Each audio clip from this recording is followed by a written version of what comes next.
Assalamualaikum warahmatullahi wabarakatuh. Sebelumnya perkenalkan kami dari kelompok 4 dengan anggota Deliana Arianti, Fania Audrey Wibowo, Wulandari, dan saya sendiri Nastiarini ingin mempresentasikan hasil diskusi kami tentang chapter 18 Liability and Liquidity Management. Next.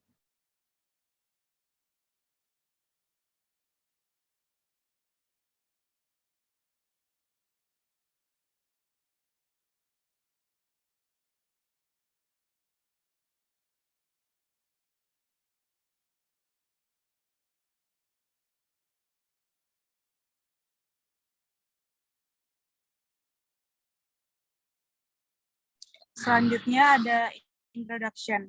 Lembaga penyimpanan dan juga perusahaan asuransi jiwa sangat rentan terhadap risiko likuiditas. Fitur penting dari risiko ini adalah bahwa aset lembaga keuangan relatif tidak liquid ketika klaim liquid tiba-tiba ditarik atau tidak diperbarui. Kasus klasik adalah bank run di masa deposan meminta uang tunai saat mereka menarik klaim mereka dari bank dan bank tidak dapat memenuhi permintaan tersebut karena sifat asetnya yang relatif tidak liquid. Di sini contohnya ada bank dapat memiliki portofolio besar pinjaman usaha kecil atau real asset yang tidak dapat dipasarkan. Untuk mengurangi risiko krisis likuiditas, lembaga keuangan dapat melindungi neraca mereka dari risiko likuiditas dengan mengelola posisi aset likuid mereka secara efisien atau mengelola struktur kewajiban portofolio mereka. Pada kenyataannya, seorang manajer lembaga keuangan dapat mengoptimalkan baik aset likuid maupun struktur kewajiban untuk melindungi lembaga keuangan dari risiko likuiditas. Bab ini membahas berbagai aset dan kewajiban likuid yang mungkin digunakan oleh financial institution dan risiko pengembalian di antara aset-aset ini. Selain memastikan bahwa lembaga keuangan dapat memenuhi penarikan kewajiban yang diharapkan dan tidak diharapkan. Ada dua motif tambahan untuk memegang aset likuid, yaitu implementasi kebijakan moneter dan alasan perbajakan. Bab ini diakhiri dengan melihat isu-isu spesifik yang terkait dengan kewajiban dan manajemen risiko likuiditas di lembaga penyimpanan, perusahaan asuransi, dan lembaga keuangan lainnya. Next. Pembahasan yang pertama ada liquid asset management. Next.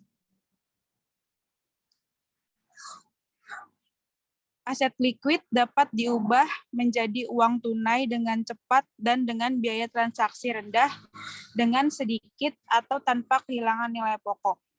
Kasus klasik adalah bank run, di mana deposan meminta uang tunai saat mereka menarik klaim mereka dari bank dan bank tidak dapat memenuhi permintaan tersebut karena sifat asetnya yang relatif tidak liquid.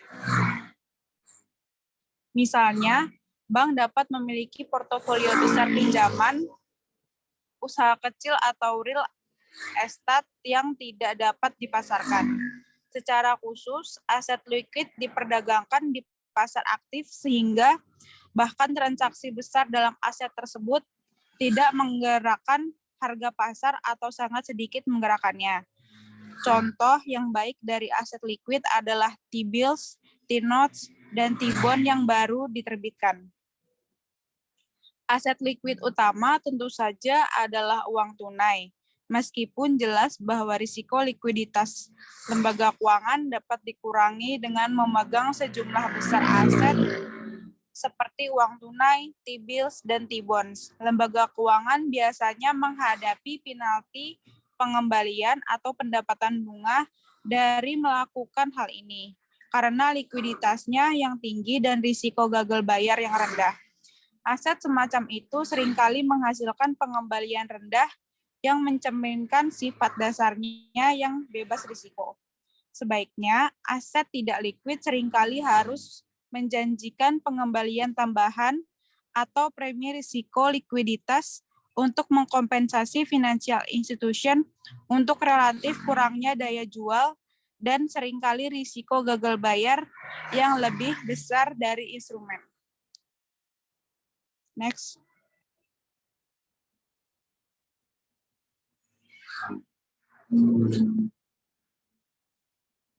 Selanjutnya, ada memegang aset liquid dalam jumlah yang relatif kecil, menghadapkan lembaga keuangan pada peningkatan risiko likuiditas, dan pada akhirnya risiko pelarian. Likuiditas yang berlebihan dapat mengakibatkan ketidakmampuan lembaga keuangan untuk memenuhi pembayaran yang diperlukan atas klaim kewajiban dan yang paling ekstrim dalam kebangkrutan. Bahkan dapat menimbulkan efek menular yang berdampak negatif pada lembaga keuangan lain. Akibatnya, regulator sering memberlakukan persyaratan cadangan aset likuid minimum pada lembaga keuangan. Secara umum, persyaratan ini berbeda dalam sifat dan cakupan untuk berbagai lembaga keuangan dan bahkan menurut negara. Persyaratan tergantung pada exposure risiko likuiditas yang dirasakan untuk jenis lembaga keuangan dan tujuan peraturan lainnya yang terkait dengan persyaratan aset likuid minimum. Selanjutnya, regulator sering menciptakan persyaratan likuid minimum untuk setidaknya dua alasan lain selain memastikan bahwa lembaga keuangan dapat memenuhi penarikan kewajiban yang diharapkan dan tidak diharapkan. Dua alasan lainnya yaitu implementasi kebijakan moneter dan perpajakan. Kami membahas dua alasan ini pada selanjutnya. Next.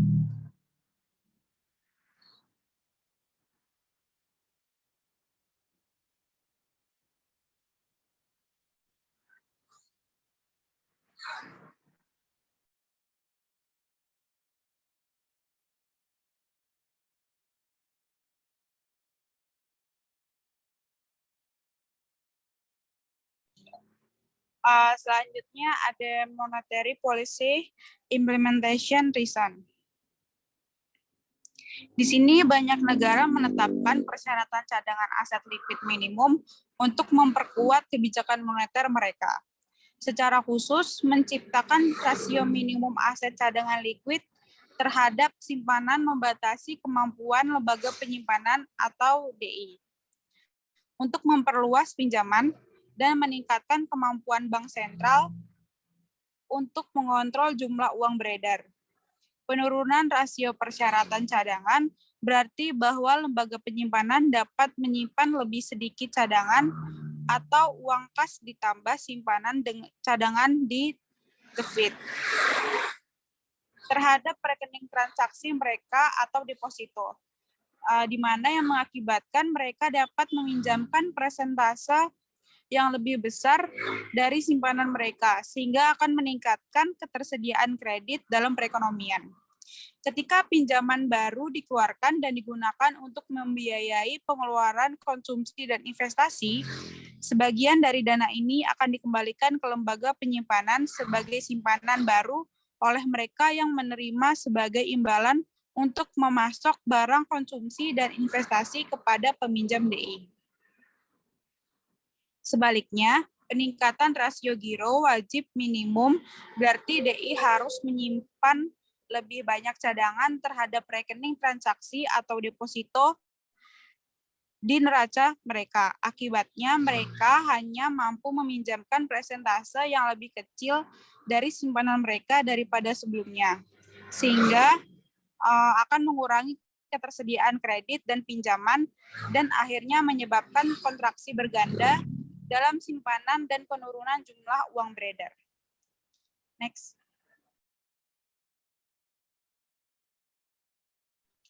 Selanjutnya ada taxation reason.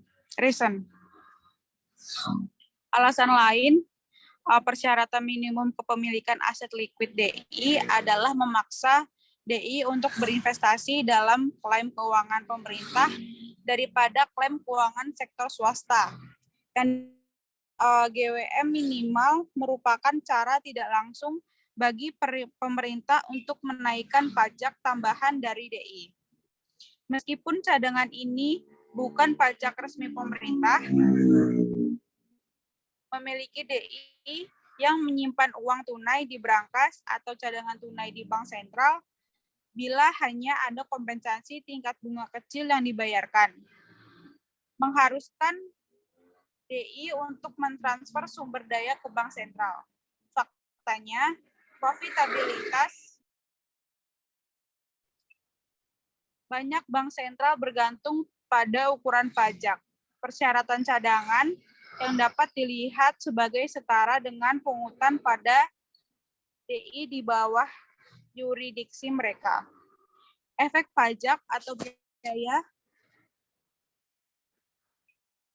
dari persyaratan cadangan bunga rendah meningkat jika inflasi mengikis nilai daya beli dari saldo tersebut. Next. Selanjutnya ada the composition of the liquid asset portfolio. Next.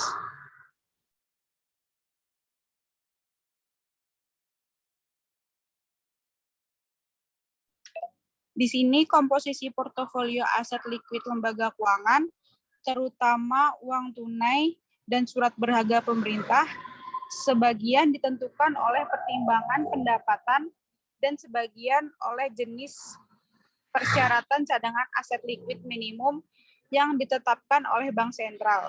Di banyak negara seperti Inggris, rasio cadangan secara historis telah diberlakukan untuk mencangkup baik uang tunai dan sekuritas pemerintah yang liquid seperti T-bill.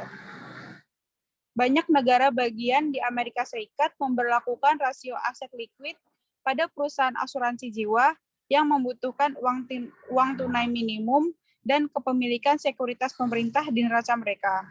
Sebaliknya, persyaratan minimum aset liquid pada DI di Amerika Serikat telah berbaris uang tunai dan telah mengecualikan sekuritas pemerintah.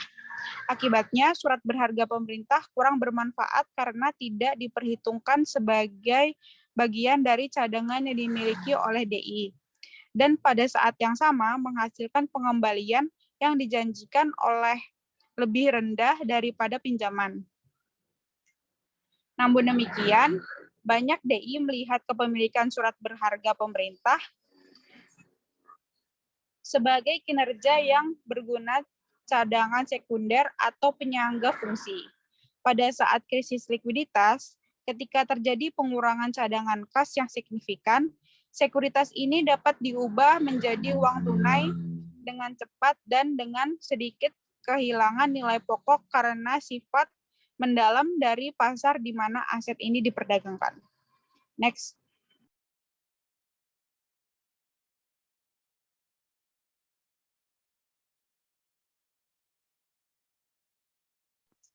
Selanjutnya ada return risk trade-off for liquid asset.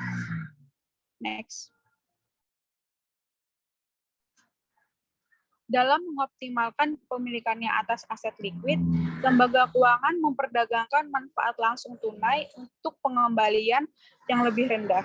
Selain itu, pilihan manajer lembaga keuangan merupakan salah satu optimasi terkendala dalam arti bahwa persyaratan cadangan aset liquid yang diberlakukan oleh regulator menetapkan batas minimum pada tingkat di mana aset cadangan liquid dapat jatuh di neraca.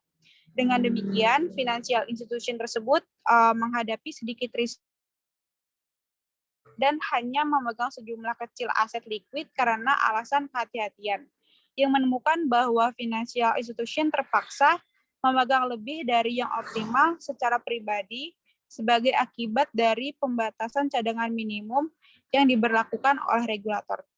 Next.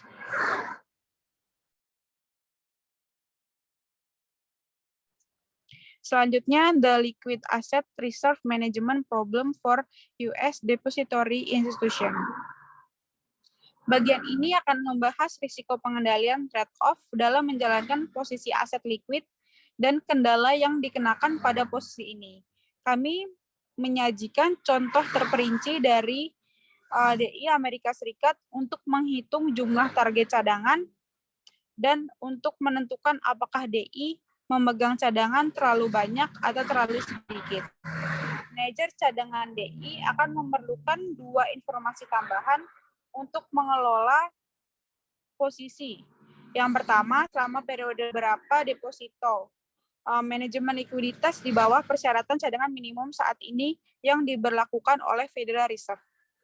Namun, banyaknya dari permasalahan dan trade-off yang mudah digeneralisasikan untuk setiap financial institution yang menghadapi risiko penarikan kewajiban di bawah kondisi di mana regulator memberlakukan rasio persyaratan cadangan aset likuid minimum.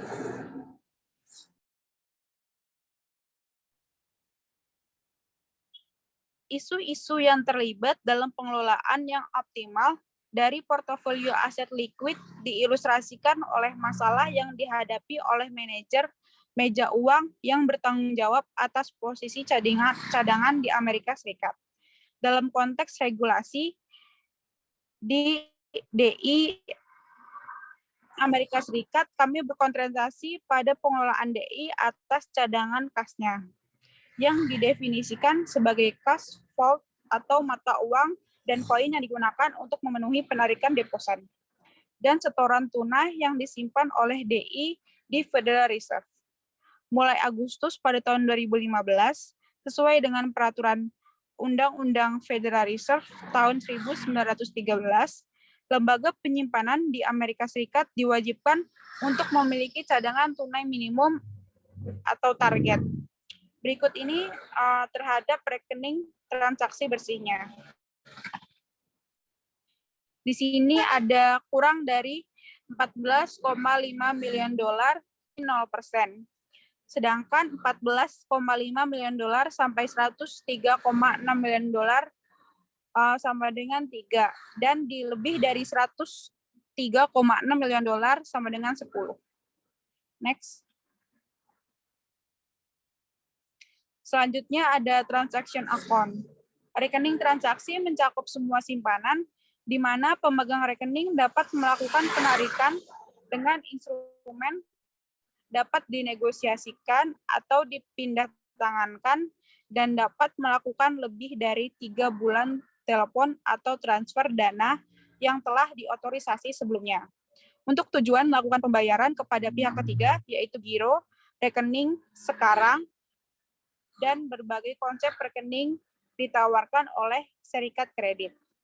Saldo rekening transaksi dikurangi dengan saldo giro yang jatuh tempo dari lembaga penyimpanan Amerika Serikat, terutama digunakan untuk membeli layanan dari lembaga tersebut, seperti pengumpulan cek, pemrosesan cek, dan perdagangan dana feed fund, dan item tunai dalam proses penagihan atau cek yang ditulis terhadap rekening di lembaga lain yang telah disimpan di bank.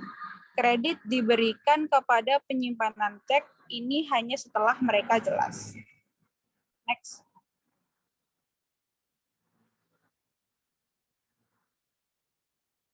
Selanjutnya ada computation period.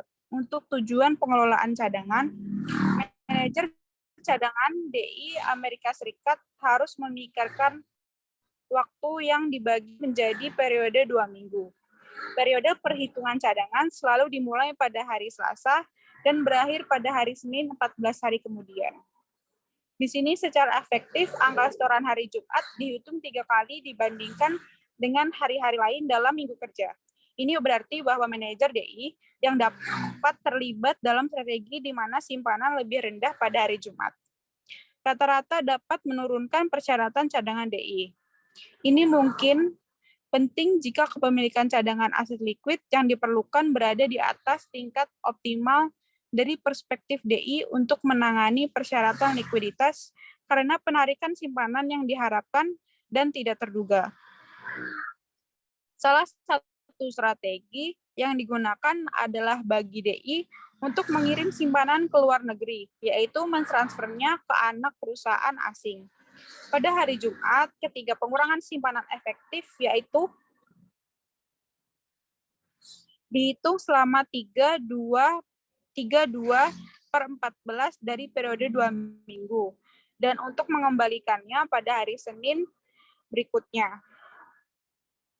Ketika peningkatan dihitung hanya untuk per 14 dari periode 2 minggu, strategi kedua adalah bagi DI untuk menawarkan kepada nasabahnya rekening sapuan, di mana giro dan rasio cadangan yang tinggi secara otomatis ditransfer dari rekening nasabah pada hari Jumat ke rekening tabungan dengan bunga lebih tinggi. Pada hari Senin atau dalam banyak kasus ketika deposan membutuhkan dana di rekening gironya, dana ini disapu kembali. Hasil yang efektif adalah saldo rata-rata yang lebih rendah dalam rekening giro DI dan dengan demikian akan menurunkan kepemilikan cadangan wajib di Federal Reserve.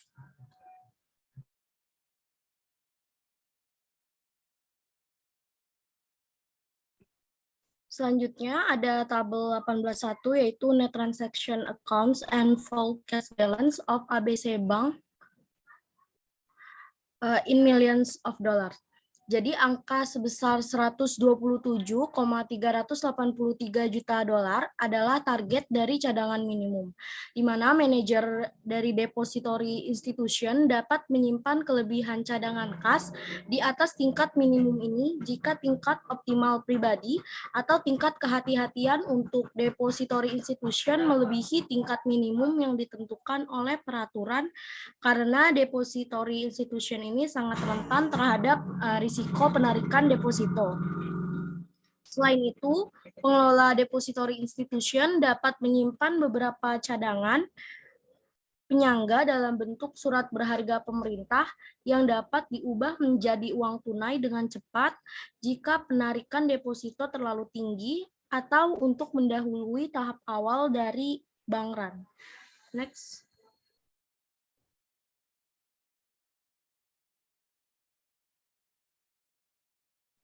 Selanjutnya ada maintenance period. Jadi rata-rata kebutuhan cadangan kas minimum harian untuk ABC Bank, tetapi belum menggambarkan periode yang tepat di mana manajer bank harus mempertahankan target cadangan rata-rata harian sebesar 127,383 juta dolar.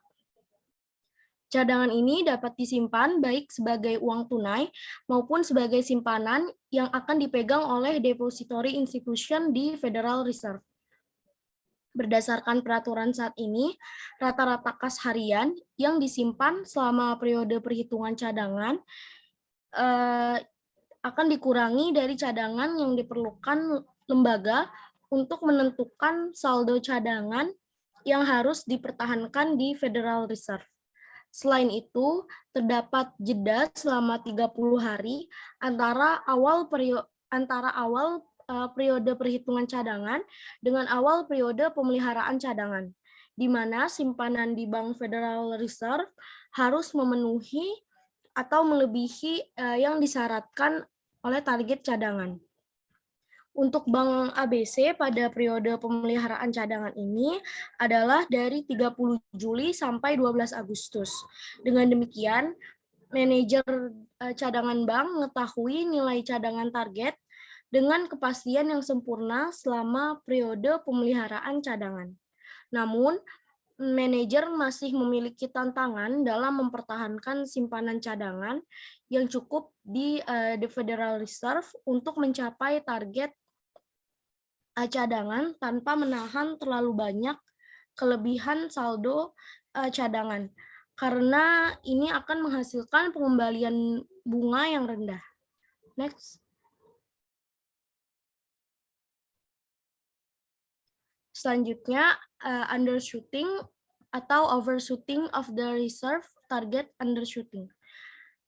Apa yang terjadi jika pada akhir periode pemeliharaan cadangan DI atau Depository Institution melampaui rasio cadangan minimum harian yang disyaratkan oleh peraturan, yaitu memegang kurang dari jumlah yang disyaratkan.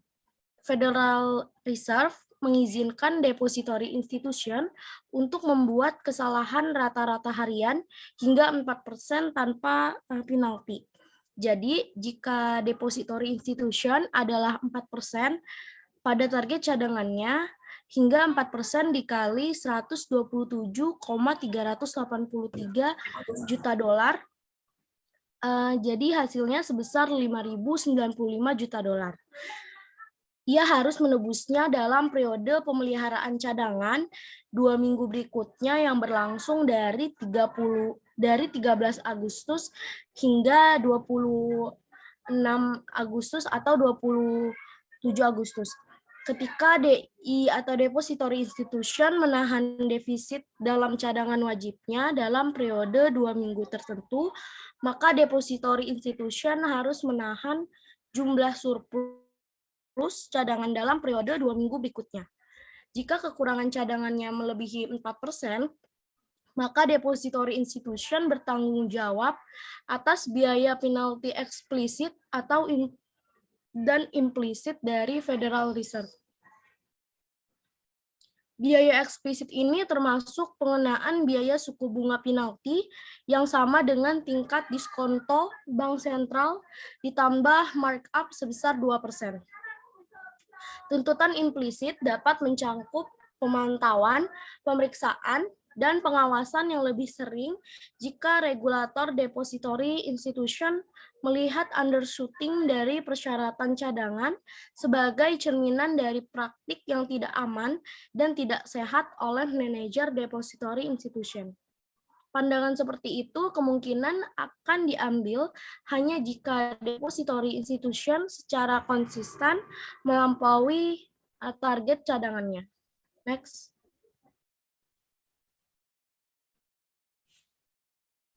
Dalam undershooting target, manajer depository institution harus mempertimbangkan biaya eksplisit dan implisit dari undershooting terhadap potensi manfaat.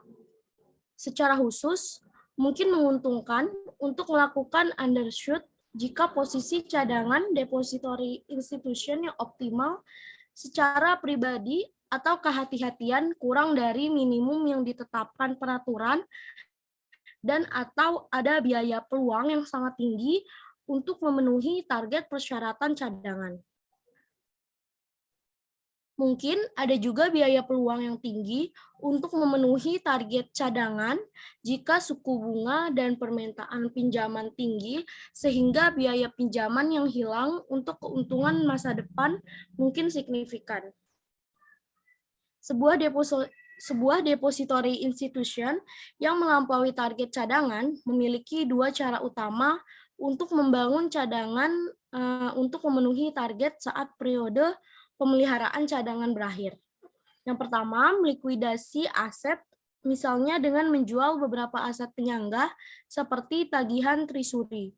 Yang kedua, meminjam di pasar antar bank untuk cadangan, terutama di pasar dana Fed dan perjanjian pembelian kembali yang akan dijelaskan kemudian. Manajer depository institution kemungkinan akan memilih metode yang paling murah untuk memenuhi kekurangan cadangan, seperti meminjam dana Fed, jika tingkat ini kurang dari biaya penjualan aset likuid. Manajer mungkin enggan untuk mendanai seluruh kekurangan cadangan dengan cara ini.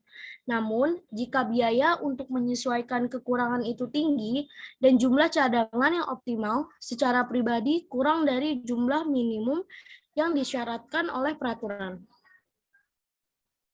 Next.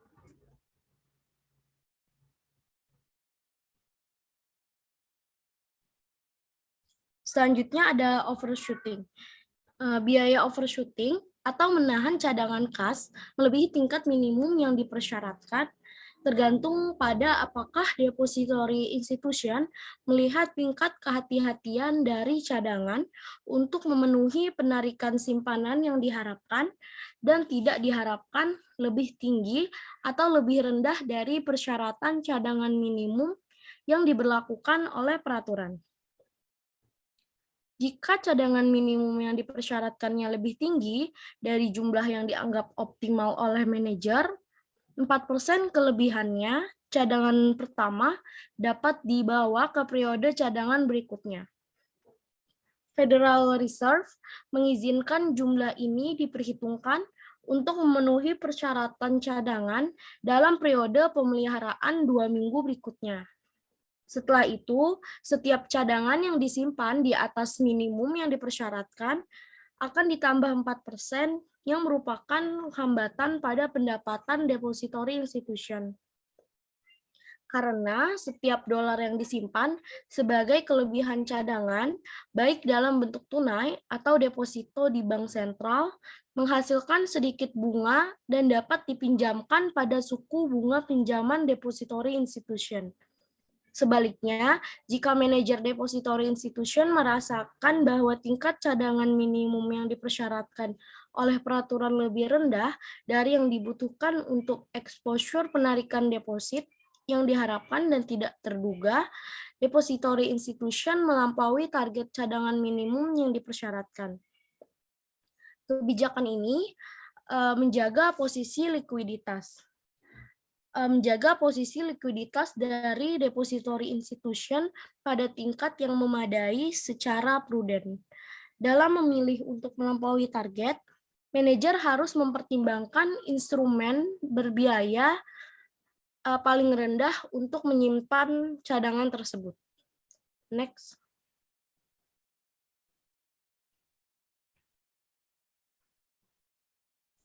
Sementara beberapa kelebihan cadangan mungkin disimpan dalam bentuk tunai yang sangat liquid atau tanpa bunga.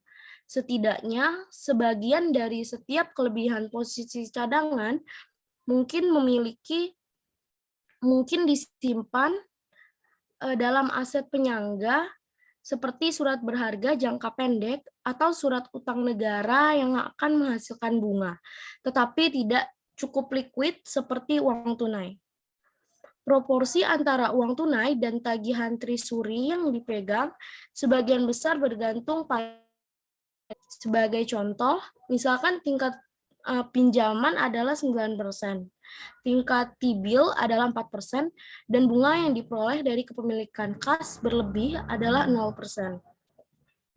Biaya peluang pengembaliannya hilang ke depository institution dari menahan kelebihan cadangan dalam bentuk uang tunai atau bentuk T-bill adalah opportunity cost cash-nya yaitu 9% dikurang 0% sebesar 9%, sedangkan opportunity cost untuk T-bills-nya 9% dikurang 4% yaitu 5%.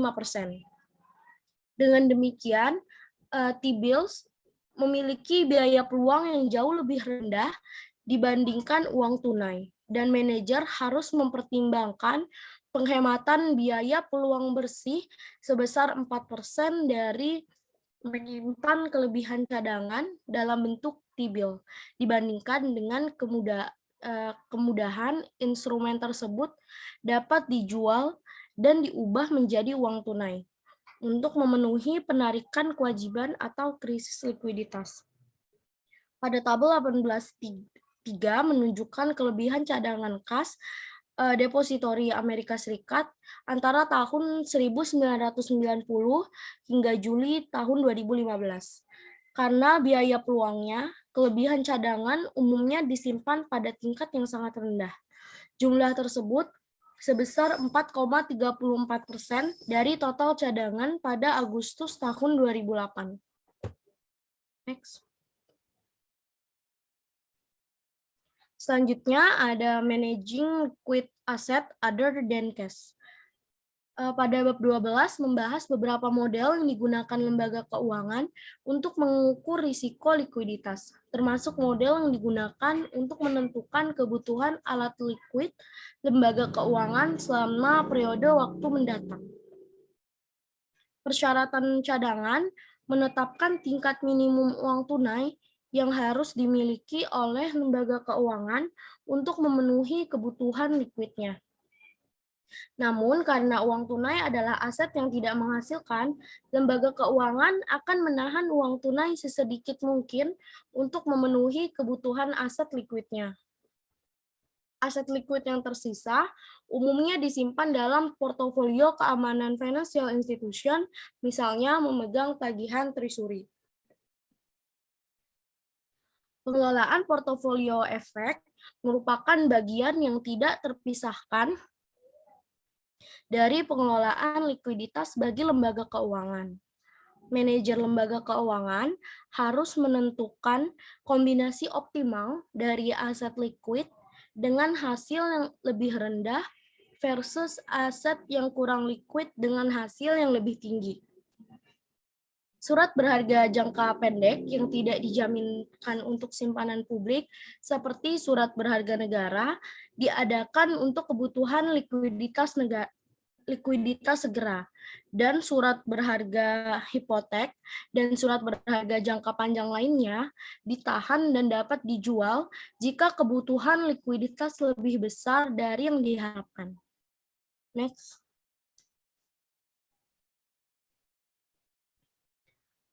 Selanjutnya, lembaga keuangan mendapatkan untung dengan melakukan layanan khusus.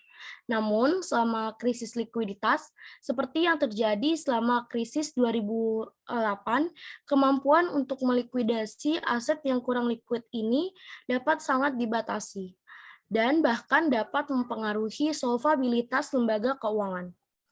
Dalam hal ini, risiko likuiditas terkait dengan risiko operasional, yaitu peristiwa likuiditas eksternal yang tidak terduga dan tidak dapat dikendalikan oleh financial institution dapat mempengaruhi kemampuan lembaga keuangan untuk beroperasi. Secara singkat, lembaga keuangan dapat menjual pinjaman atau mengamankan pinjaman untuk likuiditas kepada investor jangka panjang seperti perusahaan asuransi. Penjualan pinjaman ini memberikan aliran likuiditas yang dapat digunakan untuk mendanai permintaan pinjaman baru atau penarikan deposito. Namun, seperti yang terlihat selama krisis keuangan, sekuritas ini, seperti sekuritas jangka panjang lainnya, mungkin harus dilikuidasi dengan harga jual api. Selain itu, jika lembaga keuangan menghapus pinjaman dari neraca, maka lembaga keuangan dapat menggunakan dana yang diterima dari penjualan pinjaman untuk melunasi deposan, yaitu mengecilkan ukuran lembaga keuangan.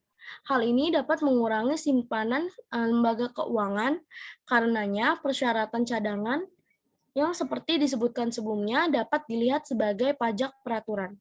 Dengan aset yang lebih sedikit, modal yang dibutuhkan lembaga keuangan di bawah persyaratan modal seperti tingkat berbasis risiko 8% dapat dikurangi.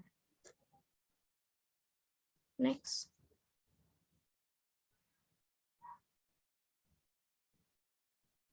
Selanjutnya ada liquidity management as a knife edge management problem.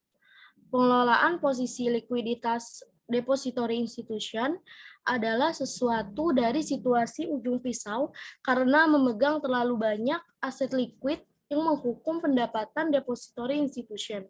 Dan dengan demikian, pemegang sahamnya, manajer depository institution yang memiliki aset likuid dalam jumlah berlebihan tidak mungkin bertahan lama. Demikian pula, seorang manajer yang secara berlebihan melampaui target cadangan menghadapi peningkatan risiko krisis likuiditas dan intervensi peraturan. Sekali lagi, masa jabatan manajer seperti itu di depository institution mungkin relatif singkat. Di sini ada gambar 18.2, yaitu adanya risiko pendanaan versus biaya. Next. Selanjutnya ada liability management. Likuiditas dan manajemen kewajiban berkaitan erat. Salah satu aspek pengendalian risiko likuiditas adalah dengan menjaga tingkat kehati-hatian alat likuid. Aspek lainnya adalah pengelolaan struktur kewajiban depository institution untuk mengurangi kebutuhan alat likuid dalam jumlah besar untuk memenuhi penarikan kewajiban. Namun, penggunaan dana yang dibeli secara berlebihan dalam struktur kewajiban dapat mengakibatkan krisis likuiditas jika investor kehilangan kepercayaan pada depository institution dan menolak untuk melanjutkan dana tersebut. Peningkatan teknologi dan permintaan untuk efisiensi dan fleksibilitas dalam transaksi keuangan, nasabah grosir dan eceran telah menurunkan biaya penyimpanan simpanan dan mengubah cara lembaga keuangan mengelola risiko likuiditas. Layanannya berorientasi teknologi yang menghubungkan pelanggan ke rekening deposito dan pialang melalui komputer pribadi dan perangkat seluler. Teknologi ini juga menyediakan layanan seperti perdagangan sekuritas elektronik dan pembayaran tagihan.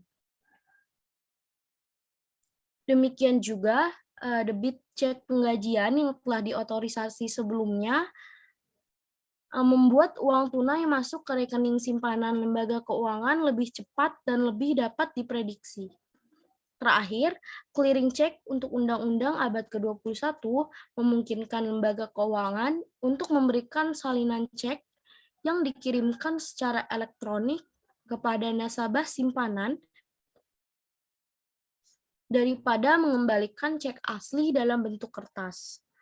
Dalam melakukannya, memeriksa waktu pemrosesan dan biaya penanganan dapat dikurangi secara signifikan untuk lembaga keuangan. Jenis layanan ini telah mengubah cara pandang manajemen likuiditas oleh lembaga keuangan. Next. Selanjutnya ada funding risk and cost. Membangun portofolio kewajiban berbiaya rendah dan beresiko penarikan rendah lebih sulit daripada kedengarannya. Hal ini benar karena kewajiban tersebut atau sumber dana depository institution yang paling rentan terhadap risiko penarikan seringkali merupakan yang paling murah bagi depository institution. Artinya, depository institution harus menukar keuntungan dari penarikan kewajiban dengan biaya pendanaan rendah dengan kemungkinan penarikan yang tinggi terhadap kewajiban dengan biaya pendanaan tinggi dan likuiditas yang rendah. Misalnya, giro merupakan sarana pendanaan yang relatif rendah untuk depository institution, tetapi dapat ditarik tanpa pemberitahuan. Sebaliknya, sertifikat deposito berjangka waktu 5 tahun mungkin memiliki biaya pendanaan yang relatif tinggi, tetapi dapat ditarik sebelum jatuh tempo 5 tahun hanya setelah pemegang deposito membayar denda tingkat bunga yang besar. Next. Selanjutnya ada choice of liability struktur.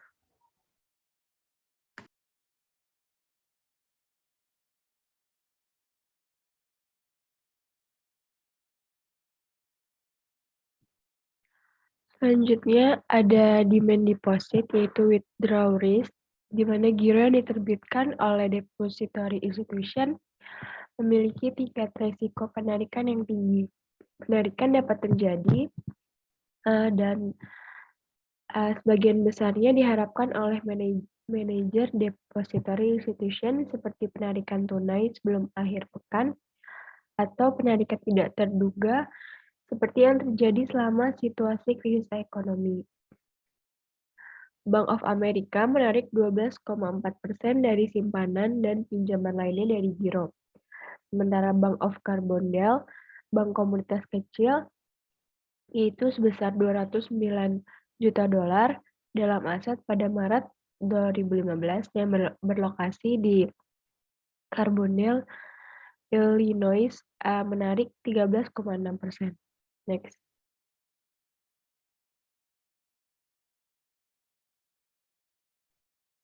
Selanjutnya ada cost. Di Amerika Serikat, giro tidak membayar bunga eksplisit sejak tahun 1930-an secara hukum. Namun mulai Juli tahun 2011, larangan federal terhadap pembayaran bunga atas giro telah dicabut.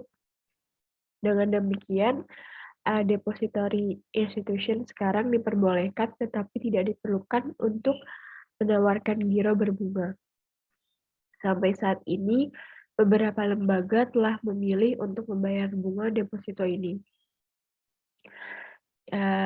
Ini tidak berarti bahwa mereka adalah sumber dana tanpa biaya untuk depository institution atau bahwa mereka memiliki mekanisme yang tersedia untuk mengendalikan sebagian risiko penarikan yang terkait dengan kontrak ini. Meskipun tidak ada bunga eksplisit yang dibayarkan pada rekening giro, persaingan antara depository institution dan lembaga keuangan lainnya telah mengakibatkan pembayaran bunga implisit atau pembayaran bunga dalam bentuk barang pada rekening ini. secara khusus dalam menyediakan giro yang merupakan rekening yang dapat diperiksa. Depository institution menyediakan seluruh rangkaian layanan terkait mulai dari menyediakan buku cek hingga clearing cek, lalu mengirimkan laporan. Karena layanan tersebut menyerap sumber daya tenaga kerja dan modal yang nyata. Layanan tersebut mahal untuk disediakan oleh depository institution. Depository institution dapat memperoleh kembali biaya ini dengan membebankan biaya seperti 10 sen per cek yang dibersihkan. Sejauh ini biaya ini tidak sepenuhnya menutupi biaya yang telah disediakan untuk layanan tersebut. Deposan menerima subsidi atau pembayaran bunga implisit.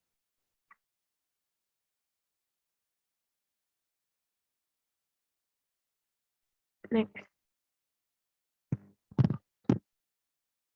Selanjutnya ada interest bearing checking account.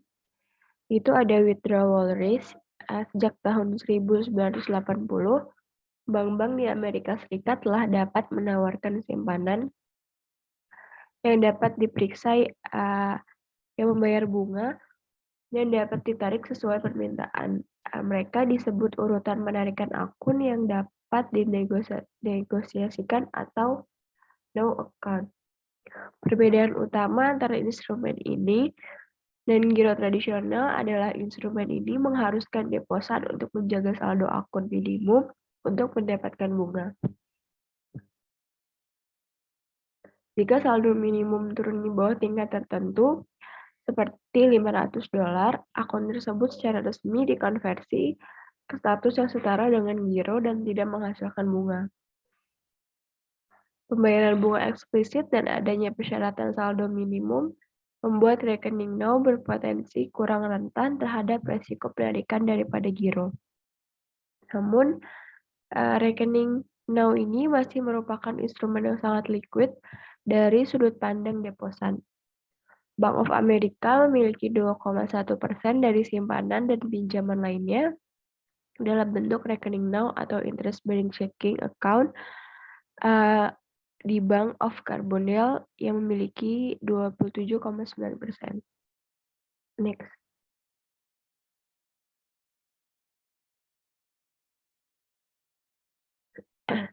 Selanjutnya ada cost, seperti halnya giro, depository institution dapat mempengaruhi potensi penarikan rekening now dengan membayar bunga implisit atau subsidi biaya,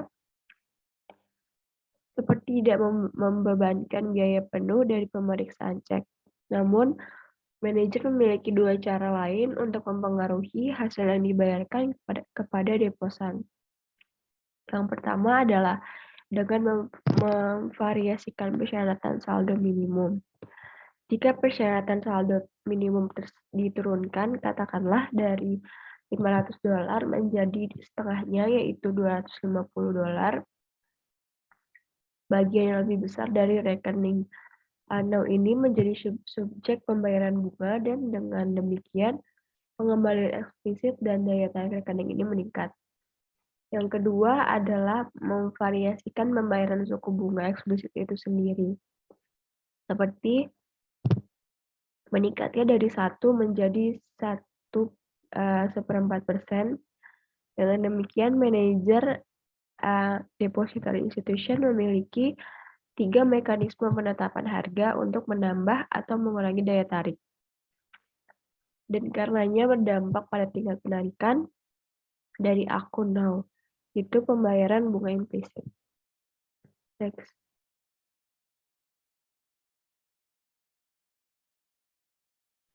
Selanjutnya ada passbook saving. Passbook saving ini pada bagian withdrawal risk, yaitu tabungan buku yang umumnya kurang liquid daripada giro dan rekening now karena dua alasan. Yang pertama, mereka tidak dapat diperiksa dan biasanya melibatkan kehadiran fisik di institusi untuk penarikan. Lalu untuk Alasan kedua, depository institution memiliki kekuatan hukum untuk menunda permintaan pembayaran atau penarikan selama 1 bulan. Walaupun jarang dilakukan, dan depository institution biasanya memenuhi permintaan penarikan dengan pembayaran tunai segera, tetapi mereka memiliki hak hukum untuk menunda yang memberikan pengendalian resiko penarikan yang penting bagi manajer. Untuk Bank of America, tabungan bukunya yaitu sebesar 34% dari deposito dan pinjaman lainnya. Sedangkan untuk Bank of Carbondale mereka adalah 14,0%.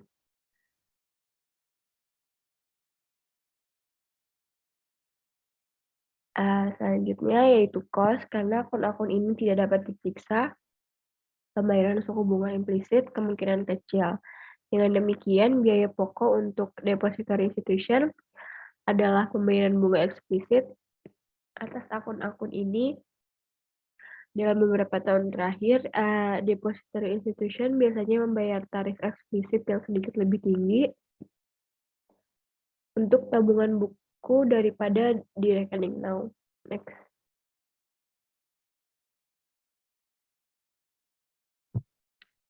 Selanjutnya ada Money Market Deposit Account atau MMDA. Withdrawal risk pada MMDA ini di bawah Guard S Government Aid yang diperkenalkan pada tahun 1982. Depository institution dapat menggunakan rekening deposito pasar uang sebagai instrumen kewajiban tambahan untuk mengendalikan resiko penarikan mereka secara keseluruhan.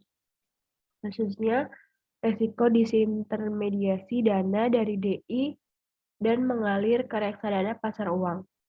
Jika DI ingin bersaing dengan reksadana pasar uang ditawarkan oleh kelompok-kelompok seperti Vanguard dan Fidelity, maka MMDA yang mereka tawarkan harus liquid, tetapi tidak liquid seperti giro dan rekening now.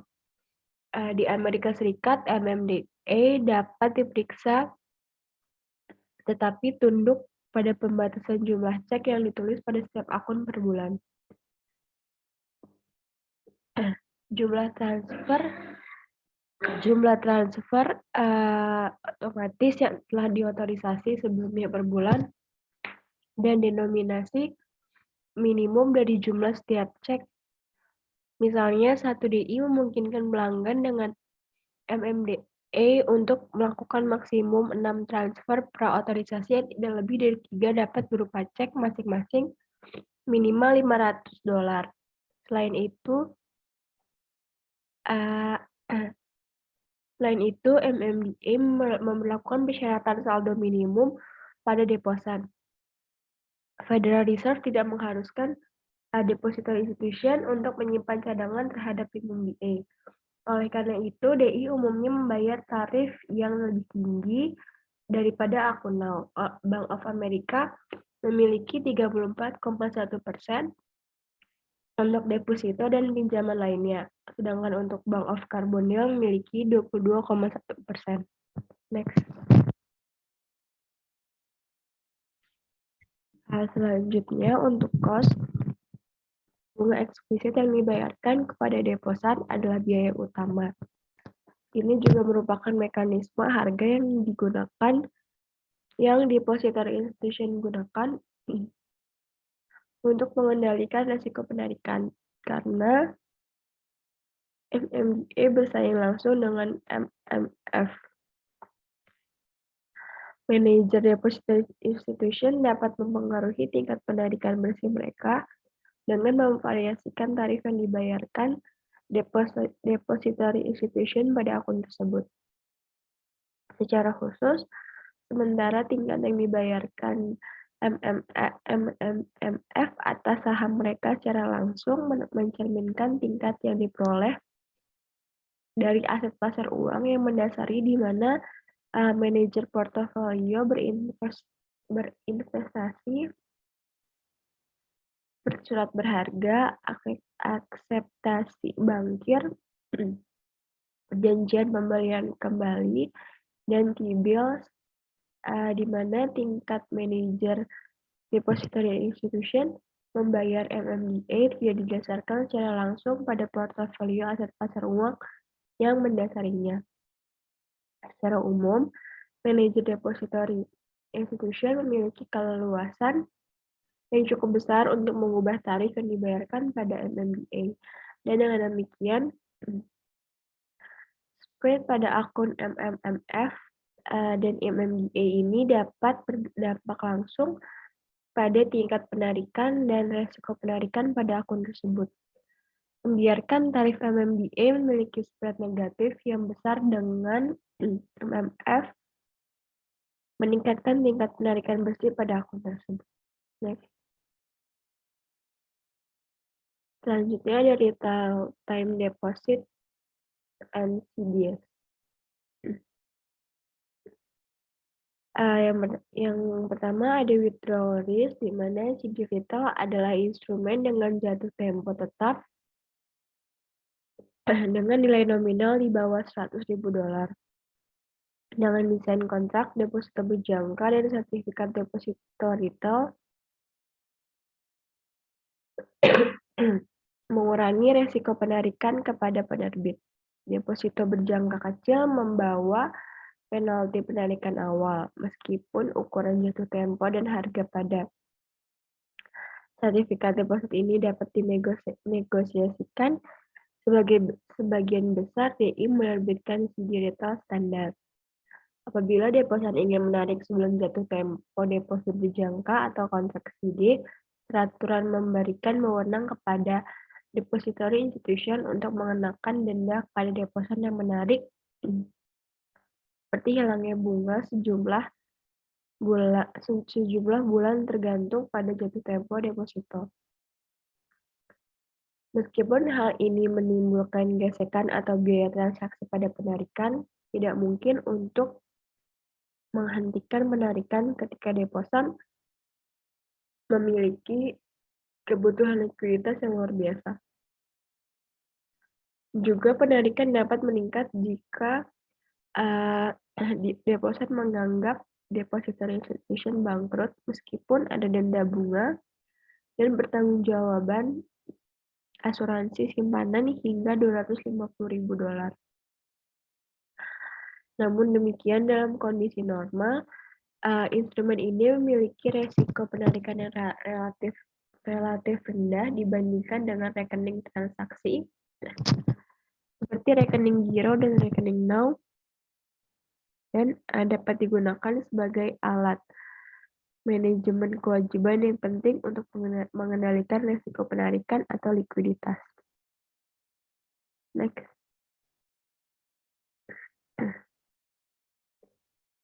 Selanjutnya, cost. Serupa dengan tabungan buku tabungan, biaya utama dari rekening ini adalah pembayaran bunga eksplisit. Jadi jangka pendek seringkali bersaing dengan T-bills dan tarifnya ditetapkan dengan mempertimbangkan tarif T-bills.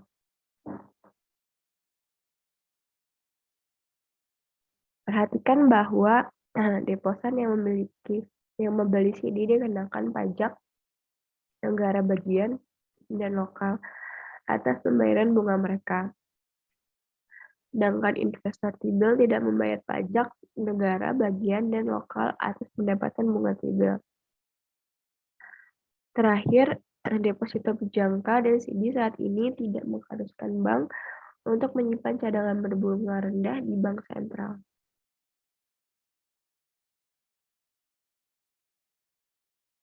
Next.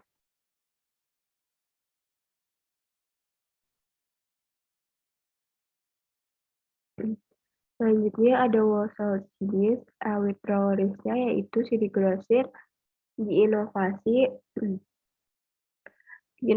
oleh bank pada awal tahun 1960-an sebagai mekanisme kontrak yang memungkinkan deposan untuk melikuidasi posisi mereka dalam CD ini dengan menjual di pasar sekunder daripada menyelesaikan dengan depository institution. Akibatnya, deposan dapat menjual instrumen yang relatif liquid tanpa menimbulkan resiko likuiditas yang merugikan paparan depository institution. Fitur unik dari CDS grosir ini bukanlah ukuran denominasi minimum yang besar sebesar $100.000 atau lebih, tetapi fakta bahwa instrumen yang bisa dinegosiasikan. Artinya, mereka dapat dijual kembali dengan penugasan judul di pasar sekunder kepada investor lain. Misalnya, jika IBM membeli CD 3 bulan senilai $1 juta dari Citibank, tetapi karena alasan likuiditas yang tidak terduga membutuhkan dana setelah hanya 1 bulan berlalu. IBM dapat menjual CD ini kepada investor luar di pasar sekunder. Ini tidak membebankan kewajiban apapun pada Citibank dalam hal permintaan penarikan dana lebih awal. Dengan demikian, deposan dapat menjual instrumen yang relatif liquid tanpa menimbulkan exposure resiko penarikan yang merugikan bagi depository institution. Pada dasarnya, satu-satunya resiko penarikan yang dapat menjadi substansial adalah bahwa CD grosir ini tidak diperpanjang dan diinvestasikan kembali oleh pemegang klaim deposito pada saat jatuh tempo. CD grosir adalah 7,7% dari deposito dan pinjaman lainnya di Bank of America dan 7% di Bank of Carbondale. Next.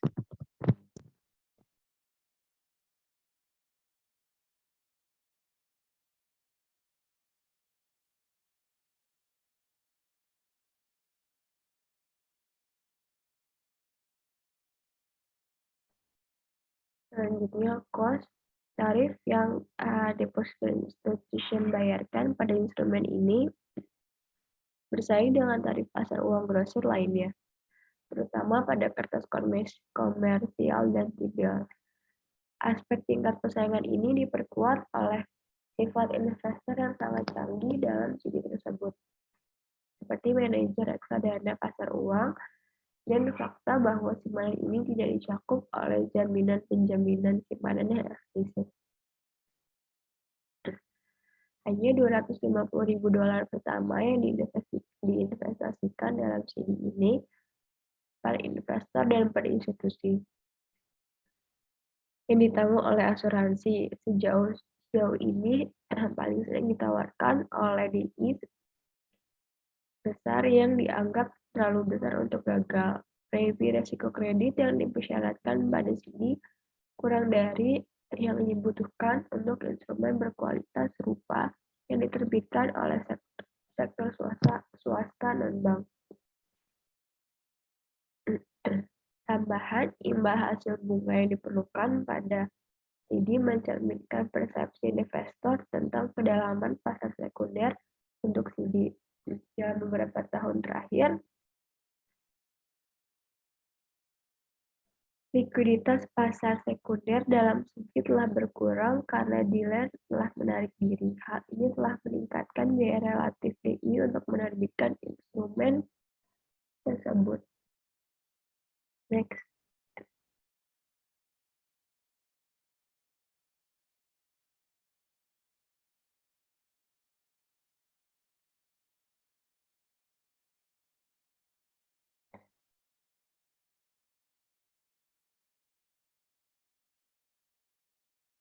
Selanjutnya ada Federal Fund.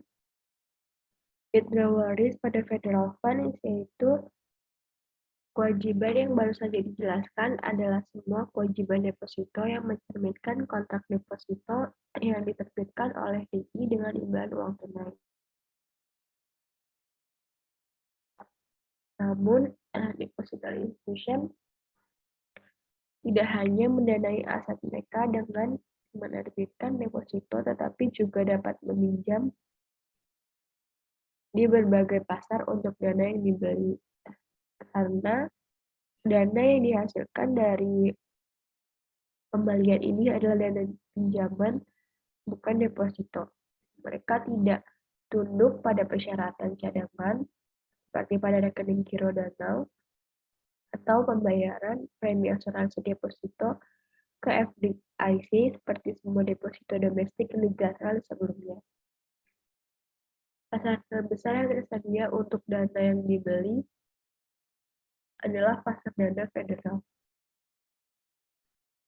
Untuk depository institution, pendanaan kewajiban tidak ada resiko bahwa dana Fed yang mereka pinjam dapat ditarik pada hari itu. Meskipun ada resiko penyelesaian pada akhir dapat dilihat pada bab 17, namun ada beberapa risiko bahwa dana Fed Fund tidak akan diperpanjang oleh DI pada hari berikutnya jika rollover diinginkan oleh DI peminjam. Nyatanya, ini hanya terjadi pada periode krisis yang ekstrim, seperti yang terjadi pada banyak DI selama krisis keuangan pada tahun 2008 sampai 2011. Namun demikian, karena dana Fed Fund adalah pinjaman tanpa anggunan, lembaga yang menjual dana Fed biasanya memperlakukan batas bilateral maksimum atau batas kredit pada lembaga pinjaman. Hal ini dapat membatasi kemampuan bank untuk memperluas posisi pinjaman dana federal dengan sangat cepat jika ini merupakan bagian dari strategi manajemen kewajiban secara keseluruhan. Next.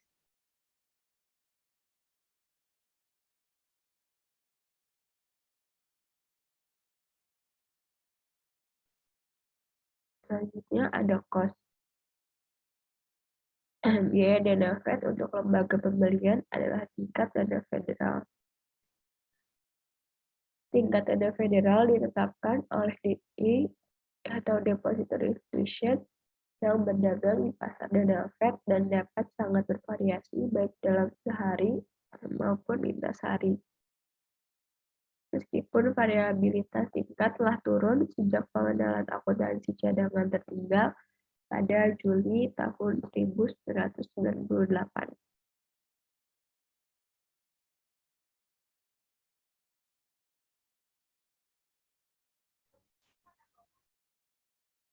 Selanjutnya ada repurchase agreement atau RPS.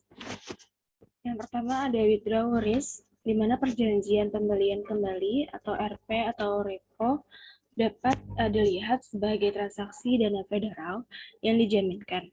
Dalam transaksi dana federal, depository institution dengan kelebihan cadangan menjual dana makan selama 1 hari ke depository institution pembelian. Keesokan harinya, depository institution pembelian mengembalikan dana Fed Fund ditambah bunga 1 hari yang mencerminkan tingkat dana Fed Fund. Karena ada exposure risiko kredit untuk depository institution yang menjual, karena depository institution yang membeli mungkin tidak dapat membayar kembali dana Fed pada hari berikutnya. Penjual dapat mencari dukungan agunan untuk pinjaman 1 hari dari dana Fed. Dalam transaksi RP, depository institution, penjual dana menerima jaminan atasan dari depository institution pembelian dana. Artinya, DI yang membeli dana untuk sementara menukar surat berharga dengan uang tunai. Keesokan harinya, transaksi ini dibalik, di mana depository institution pembelian dana mengirimkan kembali dana yang dipinjamkan ditambah dengan bunga atau tarif RP-nya. Selain itu, menerima kembali atau membeli kembali sekuritasnya yang digunakan sebagai jaminan dalam transaksi. Seperti halnya pasar dana Fed, pasar RP ini adalah sumber dana yang sangat liquid dan fleksibel bagi depository institution yang perlu meningkatkan kewajiban mereka dan untuk mengimbangi penarikan deposit.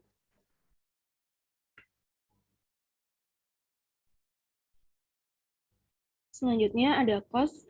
Karena sifatnya yang dijaminkan, maka tingkat RP biasanya berada di bawah tingkat dana federal. Juga tingkat RP umumnya menunjukkan fluktuasi antar hari yang lebih sedikit daripada tingkat dana Fed Fund. Hal ini sebagian disebabkan oleh fleksibilitas intraday yang lebih rendah dari RP dibandingkan dengan transaksi dana Fed Fund. Lalu yang ketiga ada other borrowings, di mana sementara dana makan dan RP telah menjadi sumber utama dana pinjaman. Depository institution telah menggunakan sejumlah sumber pinjaman lain untuk melengkapi fleksibilitas manajemen kewajiban mereka, yang mana sudah dijelaskan pula secara singkat dalam bagian berikut. Pinjaman lainnya adalah 4,9% dari deposito dan pinjaman lainnya di Bank of America dan 0,0% di Bank of Carbondale. Selanjutnya, ada bankers acceptance, di mana bank sering mengubah letter of credit of balance sheet menjadi akseptasi bankir of balance sheet atau BA dengan mendiskontokan letter of credit yang diajukan pemegang untuk akseptasi, dan selanjutnya BA ini kemudian dapat dijual kembali kepada investor pasar uang. Dengan demikian, penjualan BA ke pasar sekunder merupakan sumber pendanaan tambahan. Lalu yang kelima ada commercial paper. Surat berharga adalah surat promise jangka pendek tanpa jaminan yang diterbitkan oleh perusahaan untuk memperoleh kas jangka pendek. Surat berharga komersial adalah salah satu instrumen pasar uang terbesar. Dalam hal ini adalah dolar yang beredar. Dengan 1 triliun dolar beredar pada tahun 2015, di mana salah satu alasan untuk jumlah besar surat berharga yang beredar adalah bahwa perusahaan dengan peringkat kredit yang kuat umumnya dapat meminjam uang dengan suku bunga yang lebih rendah dengan menerbitkan surat berharga daripada dengan meminjam langsung ke sumber lainnya seperti bank umum. Surat berharga pula adalah surat berharga yang diterbitkan langsung ke pasar uang. Surat berharga yang mana umumnya memiliki jangka waktu kurang dari 270 hari. Namun demikian, pertumbuhan reksadana pasar uang menyebabkan pasar surat berharga lebih liquid.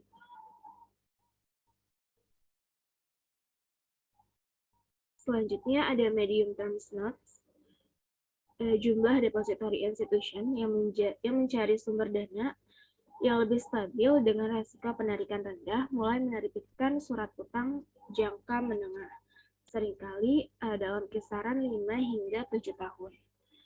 Catatan ini juga menarik karena tidak tunduk pada persyaratan cadangan atau premi asuransi simpanan. Selanjutnya ada discount window loans. Seperti yang dibahas sebelumnya bahwa depository institution menghadapkan krisis likuiditas, sementara dapat meminjam dari jendela diskon bank sentral pada tingkat diskonto. Pembahasan selanjutnya adalah liquidity and liability structure for US depository institution.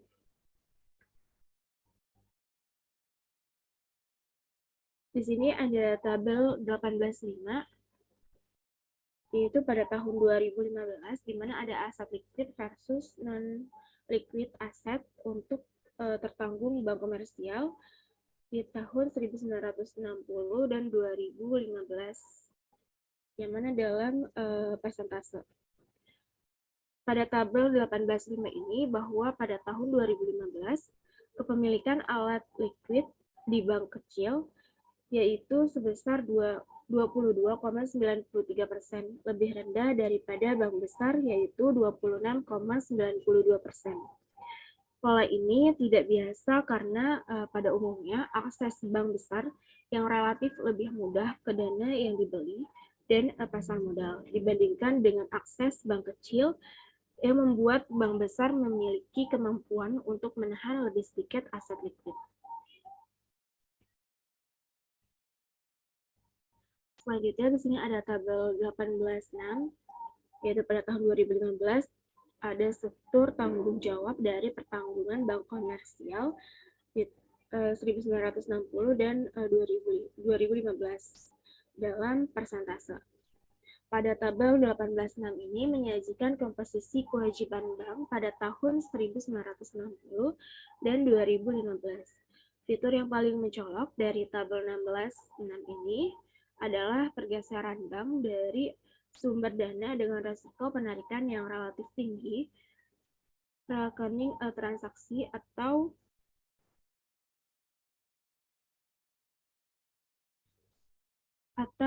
rekening giro dan nol, dan tabungan retail, dan rekening deposito ke rekening atau instrumen di mana bank memiliki potensi kontrol yang lebih besar mengenai pasokan, misalnya rekening yang dikelola kewajiban. Secara khusus, jumlah rekening tabungan dan deposito transaksi dan retail turun dari 90% pada tahun 1960 menjadi 60,66% pada tahun 2015. Sebaliknya, CD grosir ditambah dana pinjaman atau dana fake RP ditambah dana pinjaman lainnya, yang mana meningkat dari 2% pada tahun 1960 menjadi 28,13% pada tahun 2015. Depository institution secara sengaja mengelola kewajiban untuk mengurangi resiko penarikan. Upaya DI ini untuk mengurangi resiko penarikan mereka dengan lebih mengandalkan dana pinjaman dan dana grosir yang telah menambah beban bunga mereka.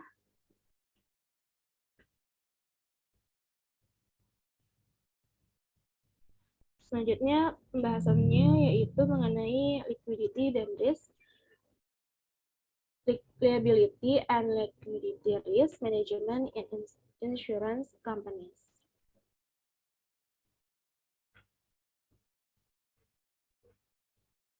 Perusahaan asuransi menggunakan berbagai sumber untuk memenuhi kebutuhan likuiditas, sebagaimana dibahas dalam bab 6 dan bab 12. Likuiditas diperlukan untuk memenuhi klaim atas polis asuransi yang telah ditulis oleh lembaga keuangan tersebut, serta penyerahan polis tersebut secara tidak terduga. Oleh karena itu, kontrak-kontrak ini mewakili kewajiban potensial di masa depan bagi perusahaan asuransi. Idealnya, pengelolaan likuiditas pada perusahaan asuransi dilakukan agar dana yang dibutuhkan untuk memenuhi klaim atas kontrak asuransi tertulis dapat dipenuhi dengan premi yang diterima atas kontrak baru dan kontrak lama. Namun, frekuensi klaim yang tinggi pada satu titik waktu, misalnya musim badai hebat yang tidak terduga, dapat memaksa perusahaan asuransi untuk melikuidasi aset dengan nilai yang lebih rendah dari nilai pasar wajarnya. Perusahaan asuransi dapat mengurangi exposure mereka terhadap resiko likuiditas dengan mendiversifikasi distribusi resiko dalam kontrak yang mereka tulis. Misalnya, perusahaan asuransi merugi properti dapat mendiversifikasi jenis bencana yang mereka tanggung. Misalnya pada tahun 2015, dua perusahaan asuransi properti kecelakaan. Dalam hal ini, premi yang dijual memegang polis untuk lebih dari 30 jalur berbeda dari kerusakan fisik mobil yang mana mereka menulis 50,6% dari semua premi industri untuk pemilik rumah beberapa resiko, di mana mereka menulis 56,8% dari semua premi industri. Sebagai alternatif, perusahaan asuransi dapat memenuhi kebutuhan likuiditas dengan memegang aset yang relatif dapat dipasarkan untuk memenuhi pembayaran klaim.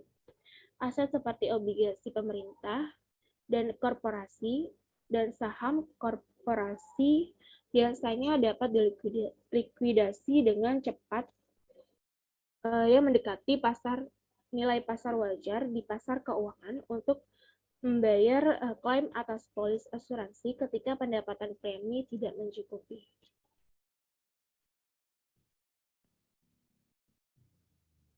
Bahasan selanjutnya yaitu liability and liquidity risk management in other financial institutions.